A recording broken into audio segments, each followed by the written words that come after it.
அண்ணாமலை தமிழக பாஜக தலைவர் நீண்ட நாளுக்கு பிறகு தமிழகம் திரும்பியிருக்கிறார். லண்டனில் அரசியல் படிப்பிற்காக சென்றவர் தற்போது தமிழகம் திரும்பியிருக்கிறார். கடந்த நாடாளுமன்ற தேர்தலின் போது அண்ணாமலை அலை என்று சொல்லப்பட்டது. அந்த அளவுக்கு தமிழகத்தில் தேர்தல் பிரச்சாரத்தை பாஜக கூட்டணியில் அண்ணாமலை பிரகடனப்படுத்தினார், முன்னெடு சென்றார்னு சொல்லலாம். அந்த அளவுக்கு கூட்டமும் அலைமோதிச்சு. ஆனால் வாக்குகள் பார்த்திங்கன்னா 40 தொகுதியிலும் திமுக கூட்டணி வெற்றி பெற்றது. அதே நேரத்தில் பாஜக கூட்டணி பெரும்பாலான இடங்கள் 2ஆம் இடத்தை பிடிச்சுன்னு சொல்லலாம். 40 நாடாளுமன்ற தொகுதியை சட்டமன்ற தொகுதியாக கருத்தில் சொல்லும்போது பார்த்திங்கன்னா 234 தொகுதிக்கு 82 தொகுதிகளில் பாஜக கூட்டணி 2ஆம் இடத்தை பெற்றிருந்து சொல்லலாம். இது மிகப்பெரிய ஒரு ஓட்டு வங்கியை கொடுத்திருந்தது.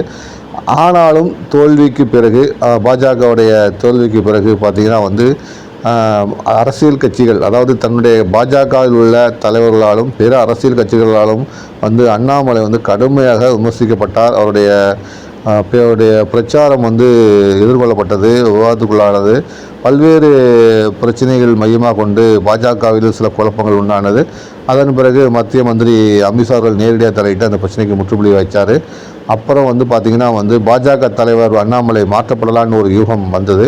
ஏன்னு பார்த்திங்கன்னா கவர்னர் பதவியிலேருந்து ராஜினாமா பண்ணிவிட்டு தேர்தல் தென்சென்னை தொகுதியில் போட்டிட்டு தோல்வியடைஞ்ச டாக்டர் தமிழிசை சவுந்தரராஜன் தனியாக ஒரு ஆவர்த்தனமோது கட்சியை நடத்த ஆரம்பித்தார். அப்போது சில பிரச்சனைகள் எழுந்தபோது திரும்ப கட்சிக்குள்ள ஒருங்கிணைந்து செய்யப்படும் என்று ஒரு அறிவிப்பு வெளியிடப்பட்டுச்சு. தலைவர் தான் பேட்டி கொடுப்பார், அந்த கட்சியாளர்கள் தான் பேட்டி கொடுப்பாருங்க மாதிரி ஒன்று சொன்னாங்க. ஏர்போர்ட் போட்டி இருக்காது அப்படிங்கிற மாதிரிலாம் அண்ணாமலை சொல்லிட்டு தான் லண்டன் புறப்பட்டு சென்றார். லண்டனுக்கு போன பிறகு பார்த்திங்கன்னா தமிழக அரசியலில் ஒருங்கிணைப்பு குழு ஒன்று போடப்பட்டுச்சு ஹெச் ராஜா தலைமையில். அதில் தமிழிசை சவுந்தரராஜன் அவர்கள் இடம்பெறவில்லை என்பது குறிப்பிடத்தக்கது. அதன் பிறகு பார்த்திங்கன்னா ஒருங்கிணைப்பு குழு ஒரு பக்கமும் டாக்டர் தமிழிசை சவுந்தரராஜன், வானதி சீனிவாசன் எம்எல்ஏ பல்வேறு தரப்பில் பார்த்திங்கன்னா தனித்தனியாக பேட்டி கொடுத்துட்டு இருந்தாங்க. பாஜகவுடைய குரலாக ஓங்கி ஒழிச்சுட்டு தான் சொல்லலாம்.